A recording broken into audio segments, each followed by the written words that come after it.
Depois de tentar voltar ao governo, agora Henrique Oliveira tenta recuperar os direitos políticos. Nomeação de Arthur Luiz Neto para a Casa Civil provoca repercussão negativa. E hoje é dia do quadro A Vaga é Sua e vamos mostrar como profissões antigas vêm resistindo ao tempo.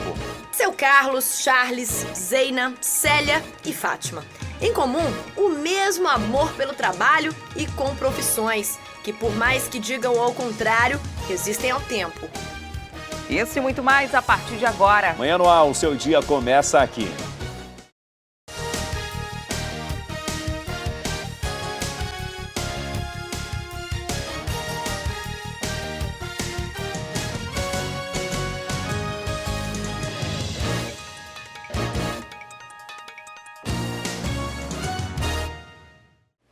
São 6h02, nós estamos ao vivo e você pode participar do Manhã no Ar com a gente. Manda para cá suas sugestões de reportagens, denúncias flagrantes. É só enviar uma mensagem de áudio ou de vídeo para o nosso WhatsApp, 9225-8767. Entra também na nossa página no Facebook e interage com a gente por lá. Nós estamos também ao vivo pelo Acrítica Play. Você pode acessar aí no seu computador acriticaplay.com ou pode baixar no seu tablet ou smartphone. O aplicativo está disponível para os sistemas Android e iOS. E a gente começa esta edição com uma informação da área policial. Um esquema montado para entregar aparelhos celulares aos internos da unidade prisional do Puraquequara foi desarticulado pela SEAP no sábado. 3 agentes da Humanizare, empresa que administra o presídio, foram indiciados.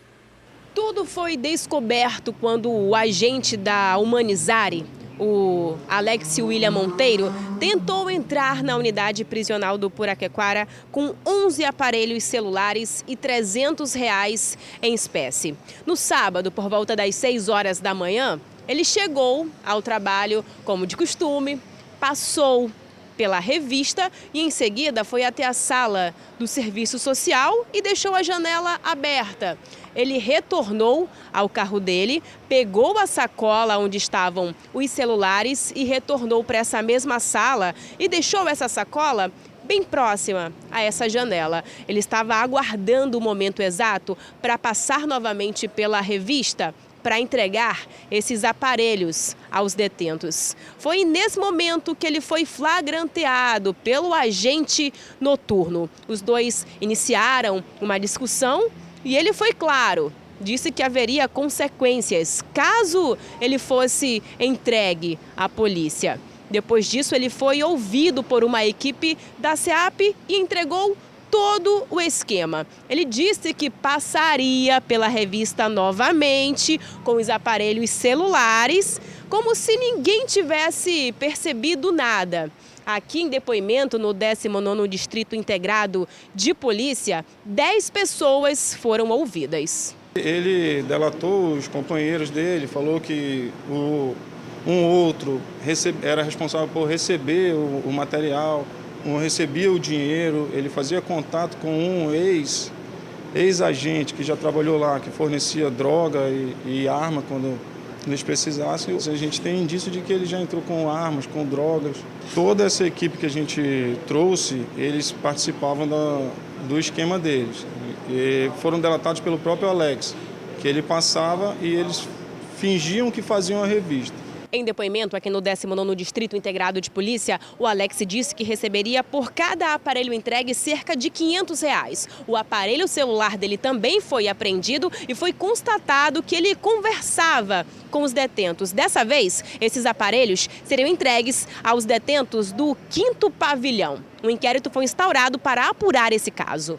Conforme eu disse, é uma ocorrência complexa. São 9 agentes, um ex-agente, tem uma arma apreendida de um dos agentes que fazia parte de uma suposta organização. A gente precisa ver qual é o vínculo dessa organização, qual é o tamanho dessa organização, se de fato ela está ligada ou não a facções. Então, tudo isso vai demorar em um inquérito policial bem detalhado. Todo o procedimento realizado aqui vai ser encaminhado cópia para a SEAP, instaurar a falta administrativa para o preso também, evitando assim uma possível liberdade condicional ou uma progressão de regime. As investigações continuam. De acordo com o delegado titular aqui do 19º, Dessa vez, os celulares foram apreendidos, mas ao que tudo indica, outros produtos passavam pela revista, como drogas e armas. A Polícia Civil concluiu o inquérito policial sobre o massacre no complexo penitenciário Anísio Jobim, que aconteceu no dia 1º de janeiro deste ano. Com o fim das investigações, 210 pessoas foram indiciadas pela morte de 56 presos do Compage. Manaus, 1º de janeiro de 2017, exatamente 4 horas da tarde. Esse foi o momento em que aconteceu o maior massacre em uma unidade prisional já visto no Brasil desde o Carandiru, em 1992. 56 mortos de forma cruel. Os vídeos das câmeras do circuito de segurança do Compage, que foram cedidas pela polícia, mostram como tudo aconteceu. Depois que o último visitante deixa a unidade, os presos do pavilhão 3, integrantes da FDN, rendem o primeiro agente de socialização e invadem o corredor que dá acesso à portaria. A intenção é chegar até o seguro e celas especiais, local onde ficam os presos ameaçados e membros da facção rival, o PCC. Poucos minutos depois é possível ver o momento da entrada dos detentos na P3. Os agentes são feitos reféns. É quando acontece a primeira troca de tiros com a polícia militar, que está logo à frente. Mesmo com os disparos, eles não se intimidam e fazem uma barreira humana com os carcereiros para avançar. É quando eles conseguem chegar até o seguro. A portaria começa a ser completamente destruída. Esta outra câmera mostra uma visão lateral da portaria invadida. O fogo começa a tomar conta das celas onde os presos da FDN não conseguiram invadir. Um grupo chega até este muro que divide o regime fechado do semiaberto e, com a ajuda de uma escada, consegue ultrapassar e vencer mais uma barreira do complexo. Ao mesmo tempo, um buraco é aberto no muro para facilitar a passagem de outros detentos. Enquanto isso, um grupo da facção PCC consegue fugir pelo forro da cela. Chega até os fundos do complexo. Lá os detentos permanecem até serem cercados e mortos pelo grupo rival. Agentes penitenciários continuam rendidos, acompanhando toda a ação. Todas as imagens gravadas naquele dia, além de laudos de perícia feitos no complexo, exames de DNA, corpo de delito e escutas telefônicas, foram determinantes para as investigações que começaram no dia 9 de janeiro e foram finalizadas no último dia 30. O inquérito policial tem mais de 2.500 páginas. Durante os 8 meses de investigação, 350 pessoas foram ouvidas. A gente ouviu vítimas não de homicídio, por óbvio, mas vítimas de constrangimento ilegal, de tortura, de outro tipo de procedimento. Ouvimos agentes de socialização que trabalharam naquela ocasião, ouvimos autoridades, precisamos ouvir autoridades do Estado em relação a isso. Enfim, um complexo, uma gama muito grande de informações que nós obtivemos. Informações testemunhais, informações dos próprios detentos, informações até dos indiciados, informações sigilosas e confidenciais de algumas pessoas, inclusive de outras localidades, enfim, uma gama procedimental enorme, que nos fez compreender como esse evento fatídico ocorreu naquele dia. 210 pessoas foram indiciadas pelo massacre. A polícia não tem dúvidas de que a ordem foi dada pelo líder de uma facção criminosa, o Zé Roberto. As instruções chegam até os interlocutores, que repassam tudo a Maguila e Caroço, também integrantes do bando, até chegar nos principais executores, que dias depois da chacina foram transferidos para presídios federais. A ordem partiu do Presídio Federal na pessoa do Zé Roberto. Nós temos, inclusive, nos autos, testemunhas oculares da carta que foi lida em reunião dentro da cela, em que se ficava claro e específico, de forma bem orquestrada, como se daria o massacre. De acordo com a polícia, a transferência de líderes foi um dos motivos que desencadeou o massacre. É bom ressaltar que outra motivação era o comportamento dos presos do PCC dentro do sistema prisional, Em várias oitivas, inclusive de agentes de ressocialização e inclusive de autoridades, ficava bem claro que eles faziam chacotas com os presos da FDN, com a família dos presos da FDN. Então, não obstante a rivalidade, não obstante a questão da transferência dos presos, uma motivação muito forte que todos eles acrescentavam era essa também, o comportamento comportamento dos internos do PCC em relação aos familiares da FDN e aos presos da FDN. Agora, inquéritos policiais serão instaurados também para apurar os outros crimes ocorridos antes e no dia do massacre, como a facilitação para a entrada de armas no complexo. Isso vai ser apurado, sim. O delegado-geral está sendo notificado, está sendo informado a respeito dessa situação e outros inquéritos policiais vão ser instaurados para apuração desse tipo de facilitação de agente de socialização, eventualmente, supostamente, facilitação até por familiares. Não é incomum que familiares acabem também levando esse tipo de coisa para dentro da cadeia, né? Enfim, isso tudo vai ser apurado. Hoje se encerra a apuração dos homicídios, os outros eventos vão ser apurados em apartado. E na manhã de sexta-feira, um detento foi encontrado morto em uma cela do Centro de Detenção Provisória Masculina, o CDPM-2. O repórter Danilo Alves tem os detalhes. A Secretaria de Administração Penitenciária admitiu que a morte do detento Josimar Bevilacqua Santos, de 37 anos, ainda é um mistério. Isso porque o detento foi preso apenas 2 dias por tentativa de homicídio e ele chegou ferido, mas apresentava melhoras. Hoje, por volta das 5h50, segundo a SEAP, os agentes carcerários levaram o café da manhã para os detentos na área comum do presídio. Só que Josimar não foi pegar o café da manhã. Foi então que os agentes chegaram até a cela em que ele estava com mais 4 detentos e lá encontraram o Josimar já morto. Depois de toda essa situação, os detentos que estavam com ele na cela foram levados para o isolamento. Já o centro de tratamento já foi informado sobre essa situação e o caso deve ser apurado com uma sindicância instaurada pela própria SEAP. O detento do Centro de Detenção Provisória Masculina na BR-174 foi trazido pelo Instituto Médico Legal até o órgão para o reconhecimento da família e assim iniciar as investigações. E a maior rebelião em presídios no interior do Amazonas aconteceu em Parintins há 3 anos e 2 detentos foram executados. De lá para cá, pouca coisa mudou na unidade prisional.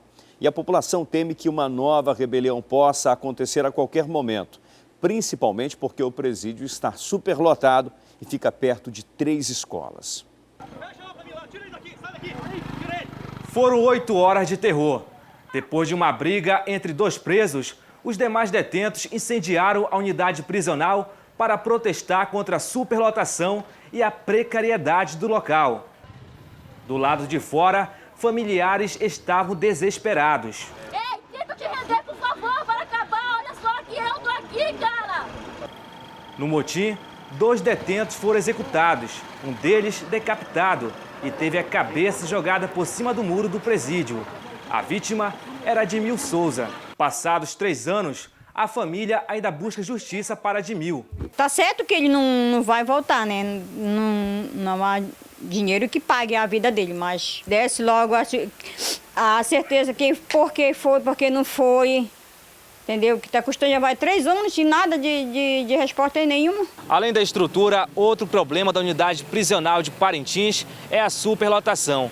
O presídio da cidade, que antes funcionava como uma delegacia, tem capacidade para 36 detentos, mas atualmente 118 presos cumprem pena aqui no local. A direção da penitenciária diz que já existe um projeto no governo do estado para a construção de um novo presídio na zona rural de Parintins, mas ainda não tem data para sair do papel. Vai vir técnicos na outra semana para fazer o levantamento topográfico dos terrenos lá.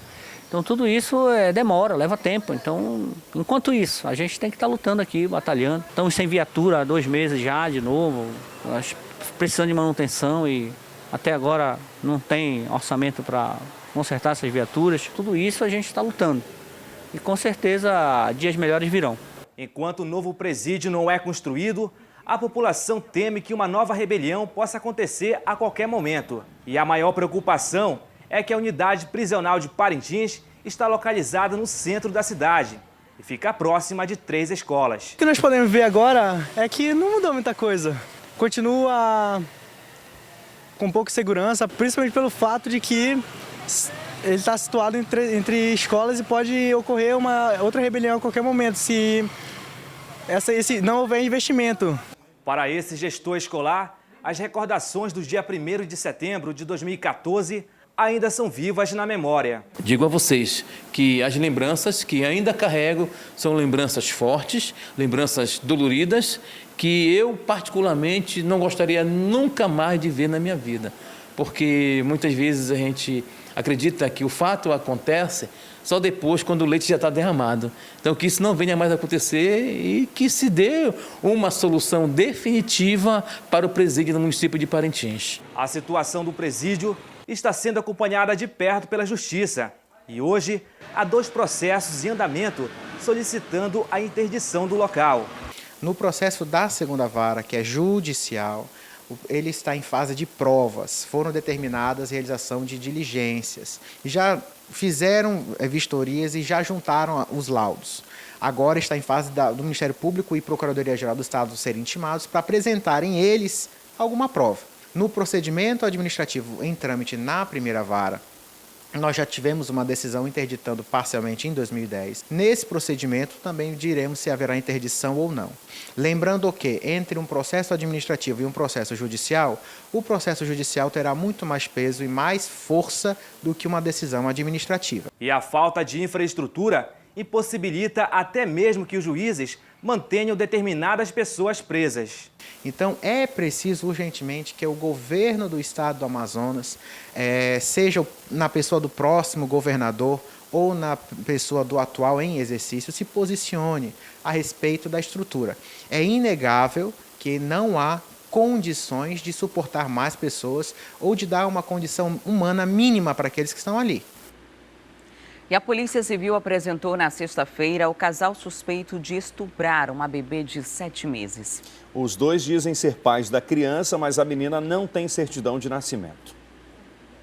Olha, esse é um fato que causa revolta, um verdadeiro absurdo, né? O médico peruano de 45 anos e a mulher de 24, que se intitulam pais da criança, foram presos em um motel que fica na zona leste da cidade, no bairro do Coroado. Eu vou conversar agora com a delegada Juliana Tuma, que é titular da DEPCA, a Delegacia Especializada em Proteção à Criança e ao Adolescente, e que conduz a investigação desse caso. Delegado, o fato é que só foi possível chegar e impedir que um mal maior acontecesse com a criança por conta dos funcionários do motel que acionaram a polícia imediatamente quando ouviram o choro da criança. Como é que essa situação toda aconteceu desde a entrada deste casal no motel com essa criança? É de se elogiar a postura dos funcionários do motel, né, que foram destemidos e imediatamente poderiam ter apenas liberado, mas imediatamente chamaram a polícia militar, a 16ª SICOM, para verificar a situação. Segundo os funcionários, eles não viram essa mãe e esse suposto pai, essa suposta mãe, esse suposto pai entrando, apenas esse cidadão que entrou baixou um pouco do vidro, então essa criança possivelmente estava atrás com a mãe, entraram no motel e em determinado momento os funcionários escutaram um choro de uma criança. Acionaram a 16ª SICOM, que averiguou a situação, preliminarmente pediu à camareira para verificar as partes íntimas da criança e ela superficialmente olhou, achou muito estranho e aí todos foram conduzidos à delegacia especializada. Chegamos a duvidar, né? A equipe chegou a duvidar, imaginou que era apenas uma situação de maus tratos, aquela criança estaria com o pai e com a mãe num lugar impróprio, então a situação de risco estava sendo apurada, mas de todo modo, pelo relato da funcionária, que foi muito corajoso o relato dela, nós decidimos levar essa criança para ser submetida ao exame de conjunção carnal e coitonal, mas estávamos desacreditados da situação do abuso sexual. Porém, quando o perito e a perita, foram 2 peritos que avaliaram essa criança, nos deram essa informação de volta, não ficou nenhuma sombra de dúvidas acerca da existência desse crime sexual, então daí porque imediatamente foi dado voz de prisão a eles pelo crime de estupro de vulnerável, não só para ele, mas para ela também pela sua conduta omissiva, cuja senhora, que se intitula mãe, inclusive chegou a admitir, né, que várias vezes já tinha visto uma situação estranha, o que coaduna-se com o laudo. Ela diz que várias vezes viu situações suspeitas e ontem ela descreveu muito perfeitamente a cena de que o que viu esse cidadão que nunca quis assumir essa criança e, segundo ela, nunca teve amor de pai por essa criança, fazendo com a criança quando ela saiu do banheiro. Doutoros, o laudo tem detalhes terríveis, né, quando a gente imagina uma criança nessa situação, inclusive que vão de acordo com o que a senhora falou, com o testemunho, com o relato dessa suposta mãe, e a gente gente chama aqui de suposto porque essa criança não tem registro algum de nascimento, não é verdade? Ela não tem registro, nós estamos diligenciando no sentido de confirmar o que ela afirma, né, de que essa criança teria nascido em uma determinada maternidade. Esse pai, que suposto pai, sempre se negou, segundo ela, a registrar, porque apenas o faria após um exame de DNA, mas ela afirma muito categoricamente, e reduzimos isso a termo, quando do seu interrogatório, que ela diz que esse cidadão nunca teve amor de pai por essa criança e que sempre viu situações suspeitas em relação a ele, mas pela dependência emocional, pela dependência financeira e por se sentir ameaçada, por não ter ninguém no Brasil, ela jamais relatou isso a ninguém. Tá certo, muito obrigada, doutora, pelas informações. Olha, os dois foram indiciados por estupro de vulnerável e devem hoje ir para audiência de custódia. E 2 pessoas foram presas com 24 quilos de drogas escondidas no porta-malas de um carro. A polícia chegou até os suspeitos depois de uma denúncia anônima. Perseguição policial no bairro Cidade Nova, zona norte de Manaus. As imagens obtidas com exclusividade mostram os policiais militares da Força Tática interceptando um veículo suspeito. Deita. Desce tu também. Veja a ação da PM.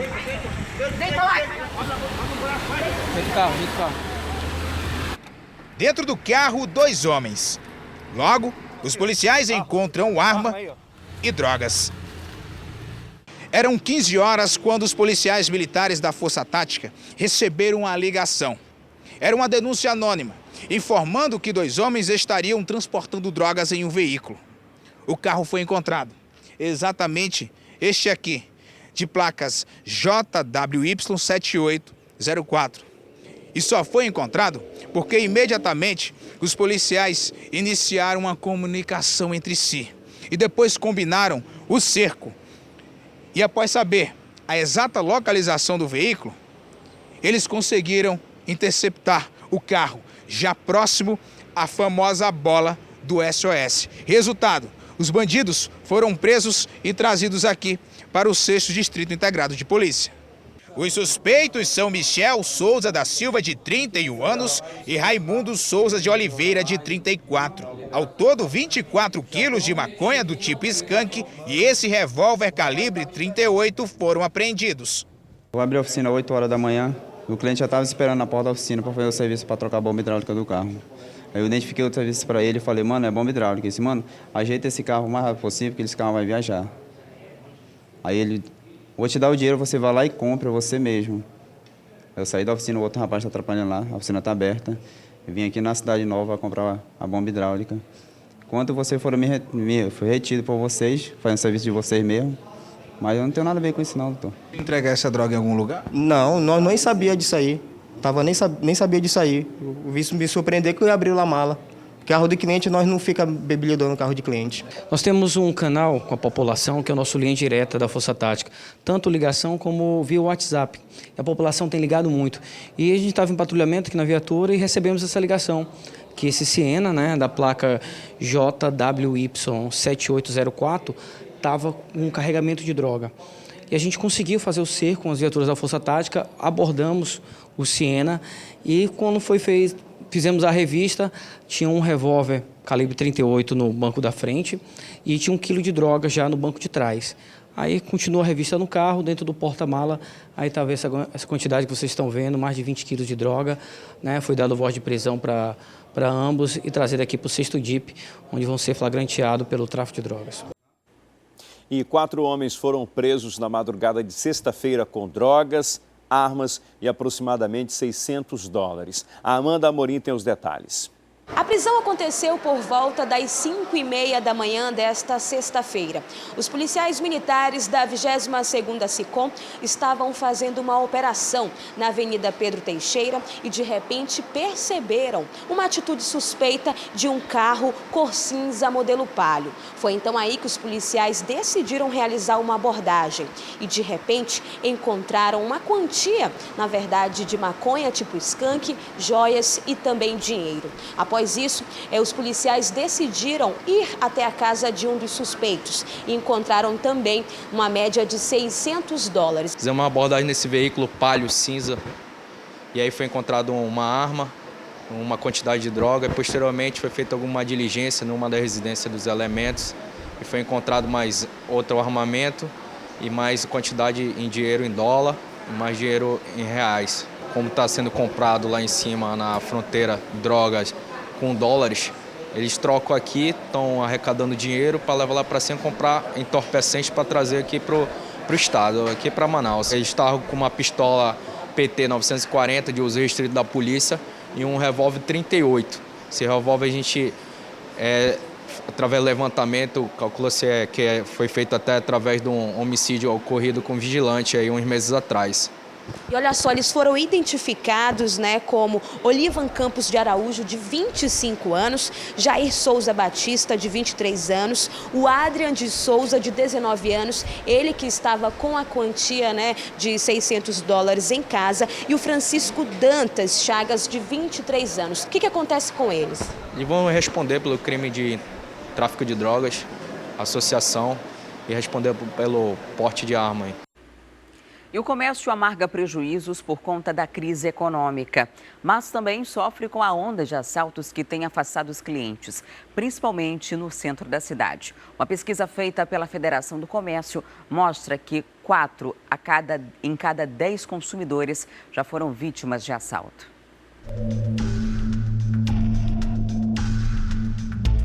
Quem vai ao centro da cidade para fazer compras tem duas grandes preocupações: encontrar os melhores preços e não ser alvo de ladrões. Basta um momento de desatenção das vítimas. Leva carteira, celular, cordão, foi possível levantar a orelha do cliente. Uma pesquisa feita pela FEComércio mostra que de cada 10 pessoas que vieram ao centro no mês de maio, 4 foram assaltadas. Um número prejudicial para a segurança pública, mas também para a economia do estado. Em junho de 2015, 6% dos entrevistados disseram que foram assaltados durante as compras. No ano seguinte, o percentual aumentou para 11% e em 2017 explodiu para 42%. Esse nível de insegurança prejudica claramente o desempenho do nosso comércio. O terminal da Matriz é um dos locais preferidos pelos criminosos, pela quantidade de pessoas e rotas de fuga. Sival conta que foi esbarrado por um grupo e perdeu o tablet. São as mulheres e os homens aí, fazem um sanduíche, faz que vai, chega na borboleta e volta de ré, sai arrancando tudo e o próximo já mete a mão no bolso. E você nem percebe porque está sendo pressionado, né? Segundo os comerciantes, a onda de assaltos aumentou quando a Praça da Matriz foi interditada. Os criminosos usam os tapumes para se esconder. Por outro lado, a Polícia Militar afirma que, de maio para cá, os roubos reduziram 24% e os furtos 17%. Segundo o comandante do Policiamento Metropolitano, o que falta é trabalhar a sensação de segurança. Onde tem policial próximo do cidadão, aquele cidadão não será assaltado, não será furtado nem roubado. Então é isso que nós pretendemos, aumentando e melhorando o policiamento aqui no centro com o ciclopatrulhamento. Mas a pesquisa da FEComércio tem uma explicação para os dados informados pela PM. Dos entrevistados que sofreram assaltos, a maioria disse que não registrou a ocorrência. Além da insegurança e dos efeitos no comércio, esta gerente de loja se preocupa com outra questão: a imagem que fica do estado quando o alvo dos bandidos são os turistas. Ela conta que muitas vezes precisou trazê-los para dentro da loja para impedir novos roubos. Eu me senti envergonhada com isso. Vem para cá para olhar os pontos turísticos daqui da gente e acontecer um fato desse. Então fica muito difícil para a gente ver esse tipo de situação e não fazer nada. E uma funcionária do Detran Amazonas foi presa no fim de semana suspeita de integrar uma quadrilha especializada em roubo e adulteração de veículos. Ela fornecia cédulas em branco de certificados de registro e licenciamento de veículos para outros 4 comparsas da organização criminosa. 5 pessoas foram presas durante a Operação Delivery, deflagrada pela Delegacia de Roubos e Furtos de Veículos. Fátima Mesquita, de 50 anos, era funcionária do Detran Amazonas e atuava em Manacapuru. Ela era responsável por emitir cédulas em branco de certificados de registro e licenciamento de veículos. Eles agiam de outra maneira, com documentos já preenchidos. Eles usavam um reagente químico, onde apagava todo o que estava escrito ali naquele documento e reimprimiam aquele documento, dando legalidade a carros roubados ou furtados. Na realidade, infelizmente, existem funcionários do Detran envolvidos nisso, existem despachantes envolvidos nisso, e nós vamos acabar com essa quadrilha. José Rômulo, de 26 anos, era quem comandava a quadrilha. O suspeito recebia as motos roubadas e fazia o serviço de adulteração de chassi. Segundo o delegado, ele cobrava de R$500 a R$1.000. Na verdade, atendia em domicílio, muitas vezes. Chegava a atender 2 a 3 vezes por dia as pessoas que roubavam as motocicletas em casa ou em pontos que os ladrões marcavam para que ele fizesse as remarcações dos veículos. Davi da Silva, de 41 anos, Isaac Neto, de 64, foram presos através de ordens judiciais. Edson Tavares, de 28 anos, foi preso em flagrante durante o cumprimento de mandados de busca e apreensão. O Isaac passava a documentação já preenchida para ele, a documentação falsa. E com o Isaac nós chegamos também, infelizmente, na servidora do Detran. Ela conseguia extraviar esse documento, furtar esse documento em branco, né, antes de ser emitido, né, e vendia para o Isaac. E o IBAMA Parintins, em conjunto com a polícia e a Marinha, iniciou na sexta-feira a Operação Tucandeira, de combate à extração e comercialização ilegal de madeira na região do Baixo Amazonas. Nessa primeira fase, uma balsa com madeira sem documentação foi apreendida. O IBAMA Unidade Parintins, em parceria com a Polícia Militar, Polícia Civil e a Marinha, está realizando a primeira fase da Operação Tucandeira, que é de combate à extração ilegal de madeira aqui na região do Baixo Amazonas. Nós visitamos o município de Maués, Boa Vista do Ramos, Barreirinha, São Sebastião do Otumã, Urucará e vamos descendo com essa operação até o município de Inhamundá. Nesta primeira fase da operação, o IBAMA e a Polícia Militar apreenderam 30 metros cúbicos de madeira sem documentação de origem florestal que estavam sendo transportados em uma balsa no rio Mamuru. Foi feita a abordagem pela capitania com o nosso apoio. Foi detectada essa irregularidade, a balsa ela foi transportada inicialmente aqui para o Porto da Francesa, nós acionamos o IBAMA e estão sendo adotados procedimentos cabíveis, né? Eram madeiras intoras da espécie Massaranduba e Jatobá, esses 30 metros cúbicos foram apreendidos e essa madeireira foi penalizada. A operação não tem data para terminar e quem for pego extraindo madeira de forma ilegal pode ser preso e pagar multa. E no início da tarde de ontem, um temporal atingiu a zona norte da cidade e deixou um rastro de destruição, principalmente no conjunto Viver Melhor. Ao menos 4 torres foram destelhadas. Quem tem outros detalhes sobre esse assunto é o Danilo Alves, com quem eu converso agora. Olá, Danilo. Quantas famílias foram prejudicadas? Como está a situação por aí? Bom dia. Reconstrução, Wilson Lima, essa é a palavra-chave para essa segunda-feira para os moradores do Viver Melhor. Muito bom dia para você, bom dia a todos que nos assistem. Ontem, por volta das 2 horas da tarde, teve essa ventania, um forte temporal que acabou prejudicando muitas pessoas. Aqui só no Viver Melhor foram 20 famílias afetadas. Como você me perguntou quantas pessoas puderam ser aí prejudicadas, outra situação também que não foi só aqui, mas aqui foi o principal problema que aconteceu ontem à tarde. Nós estamos em frente a uma das torres que foram destelhadas aqui no conjunto Viver Melhor. De acordo com informações das próprias pessoas que estavam aqui ontem à tarde, por volta das 2h05, um forte temporal se alastrou aqui pelo conjunto. Veio dessa parte aqui mesmo da segunda etapa, da onde a gente está, praticamente nessa fronteira da primeira e da segunda etapa. O fenômeno, segundo os moradores, veio daqui, da parte leste, e seguiu como se estivesse rasgando, né, até o outro lado. E durante essa tempestade, que só durou apenas 10 minutos, muita destruição. Barracos ficaram destruídos, esses barracos onde funcionam a feira itinerante aqui do conjunto Viver Melhor da primeira e também da segunda etapas.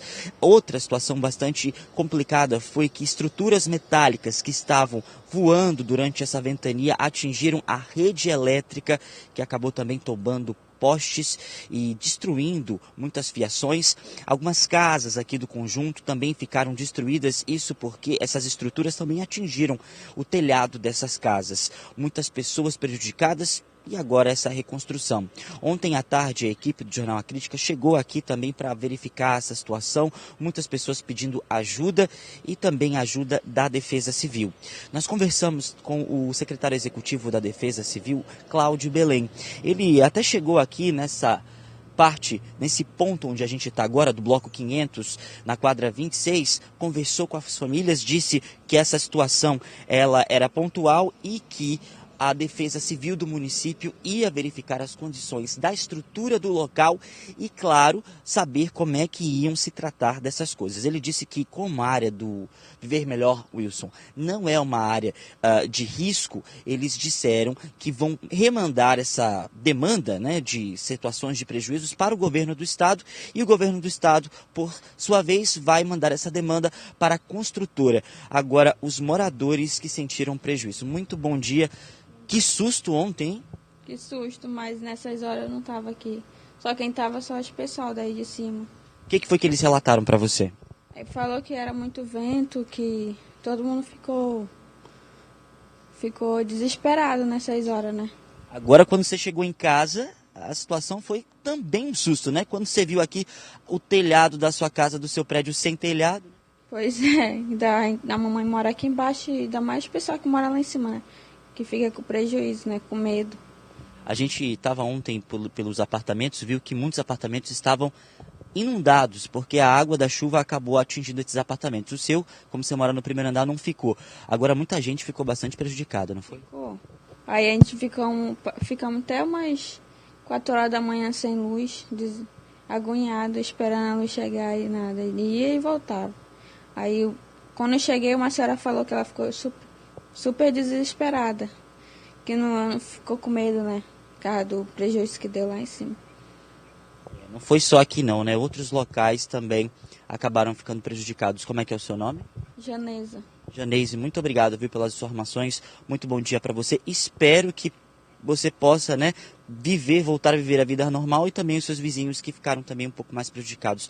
Muito obrigado. Bom, as pessoas que falam aqui, relatam o que aconteceu, uma situação bastante complicada que aos poucos vai se normalizando. A gente continua aqui no Viver Melhor para poder trazer essas informações. Ao longo da programação você vai ver todo o que aconteceu durante a tarde de ontem e também amanhã de hoje, se vai haver novamente visita dos órgãos públicos para a situação aqui do Viver Melhor. Wilson Lima. Ô Danilo, esse vendaval também comprometeu o abastecimento de energia elétrica, inclusive eu recebi a informação de que o pessoal passou a noite e madrugada trabalhando para que fosse restabelecido esse abastecimento. O pessoal já tem de volta a energia elétrica nas residências? Bom, como a gente acabou de falar com a Janilze e eu vi ali uma luzinha ligada, ela disse que foi por volta das 4 horas da manhã. A gente não tem essa confirmação da concessionária de energia, mas ontem à tarde, logo depois da situação, a equipe dos agentes da Eletrobras já estavam aqui trocando esses postes tombados. Foram pelo menos 3 postes só no Viver Melhor. 2 no conjunto Vila Suíça, que fica aqui também na zona norte de Manaus. Os agentes, eles estavam tentando trocar a fiação, houve um atraso ali porque o caminhão que transportava os equipamentos substitutos, no caso os postes substitutos, chegaram atrasados, isso porque eles estavam no interior, estavam na estrada, chegaram um pouquinho mais tarde e por isso demorou essa troca. Mas os agentes foram super comprometidos, ficaram trabalhando até a madrugada para poder restabelecer essa conexão. Pelo que eu estou ouvindo, o barulho de alguns ar-condicionados aqui dos apartamentos, pelo menos acredito que já esteja tudo normalizado a questão da energia. Agora o que fica é o prejuízo de toda essa estrutura e, claro, né, reviver, né, viver novamente a vida depois de toda essa situação rápida, mas devastadora. Pois é, agora mudando de assunto, Danilo, ontem também os condutores enfrentaram problemas ali na Avenida Professor Newton Lins, próximo ao Aeroclube, por conta de um acidente. Que acidente foi esse? Conta pra gente os detalhes. E um acidente que assustou bastante também, Wilson, foi por volta das 3 horas da tarde, lá na Avenida Newton Lins, bairro Parque das Laranjeiras.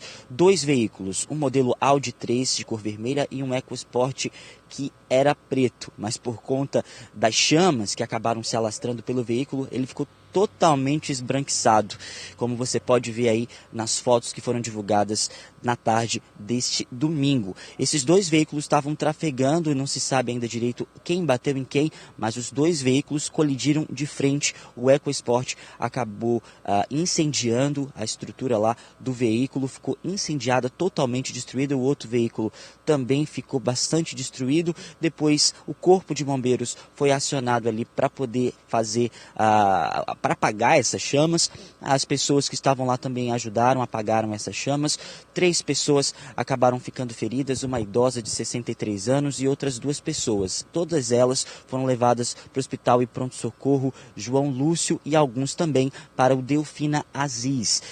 2 pessoas foram para o João Lúcio e uma, no caso a idosa, foi para a Delfina Aziz. Os 3 ainda não se sabe o estado de saúde deles, mas a situação foi bastante feia por ali. Muitos moradores ouviram os barulhos da situação, ficaram assustados e, claro, muito fogo por conta do incêndio e muita fumaça também ali na área do conjunto, também ali perto ali da universidade a universidade particular que fica ali na Avenida Newton Lins, e justamente os moradores ficaram bastante assustados, fizeram foto também ali do local. Bom, como a gente não sabe o estado de saúde das pessoas que foram envolvidas, pelo menos a gente sabe que os 2 veículos foram retirados do local, foram para a DEAT, a Delegacia Especializada em Acidentes de Trânsito, onde o caso deve ser apurado. Perda total para os 2 veículos e muito susto para as pessoas lá no bairro Parque das Laranjeiras. Agora não foi só esse acidente que aconteceu, outros acidentes também foram registrados durante o fim de semana. As causas do acidente lá no bairro Parque das Laranjeiras ainda não foram apurados, não, Wilson. Só a Polícia Civil e também a perícia que vai acabar sabendo o que foi que aconteceu. Não se sabe nem ainda outros tipos, aqueles burburinhos, né, que as pessoas falam, se o motorista estava ou não alcoolizado, se estava em alta velocidade ou não, nem isso a gente sabe. O que se aconteceu mesmo, de fato, é que essas pessoas ficaram feridas, infelizmente. Volto com vocês. A gente espera que essas pessoas se recuperem logo, se recuperem bem. Pelo menos os veículos, viu, Danilo? Um deles ficou parcialmente destruído. Se não tiver seguro, aí a situação do proprietário se complica bastante. E é geralmente no fim de semana, é geralmente no feriado, quando a pista está livre, que os acidentes mais graves acontecem, né? Porque o condutor tende a correr um pouco mais. Até daqui a pouco, Danilo. E atenção você que usa ônibus. A partir de hoje, o passageiro do transporte coletivo que usa o cartão magnético vai ter apenas 30 segundos, isso mesmo, 30 segundos entre validar a passagem e passar na catraca. Se não, paga uma nova tarifa. O aviso pegou muita gente de surpresa. Agora o usuário vai ter só 30 segundos para passar pela catraca, logo após validar o cartão Passa Fácil ou passe estudantil. Se passar mais tempo, o passageiro vai ter de pagar uma nova tarifa. Em nota, o Sinetran informou que um equipamento dentro da catraca começou a apresentar problemas devido à demora, logo após a liberação do cartão. Depois de feitos vários testes, a empresa responsável pelo sistema de bilhetagem constatou que 30 segundos é tempo suficiente para o usuário passar pela catraca. Esta cobradora confirmou que a demora na catraca, depois do cartão validado, causa falhas no sistema. Sempre dá, né? Sempre dá. Mas usuários não gostaram muito da medida. Vai ficar difícil, porque a quantidade de pessoas que entram no coletivo vai atrapalhar bastante. Vamos agora trazer informações do trânsito, vamos saber por onde anda o nosso drone, na verdade por onde ele está sobrevoando, né? E a gente tem imagens aqui da Manaus Moderna, o trânsito aparentemente tranquilo. Será que o pessoal Adriano Diniz já está no clima do feriado? Nós teremos 2 feriados essa semana, né? O dia 5 amanhã e também o dia 7. Com certeza, Wilson. Muita gente viajou na sexta para voltar no outro fim de semana, né? Tá aproveitando esse feriadão. Funcionário público e alunos também de algumas escolas particulares, não sei se as públicas também são assim. Nas particulares, muitas delas não vai ter aula a semana inteira, eles vão compensar depois, porque tem o feriado na terça e o feriado na quinta. Aí imprensou logo a semana inteira. E até quem costuma ir à feira na segunda-feira, não foi. O trânsito está muito tranquilo aí na Manaus Moderna, até para quem pretende viajar, né? Porque essa área aí é uma área de carga e descarga e também um terminal de passageiros. Está bastante tranquilo nessa manhã. Agora a gente vê o lindo Mercado Municipal Adolfo Lisboa e até ali no mercado que é difícil você conseguir uma vaga de estacionamento, tem vaga agora. Tá certo, você continua acompanhando conosco aqui informações do trânsito ao vivo. As imagens são feitas pelo nosso repórter cinematográfico Alex Gomes. E depois do intervalo a gente fala sobre as operações do Detran no feriado. A gente mostra também como fica o funcionamento do comércio para essa semana cheia de feriados e a movimentação numa das saídas de Manaus. É um instante só.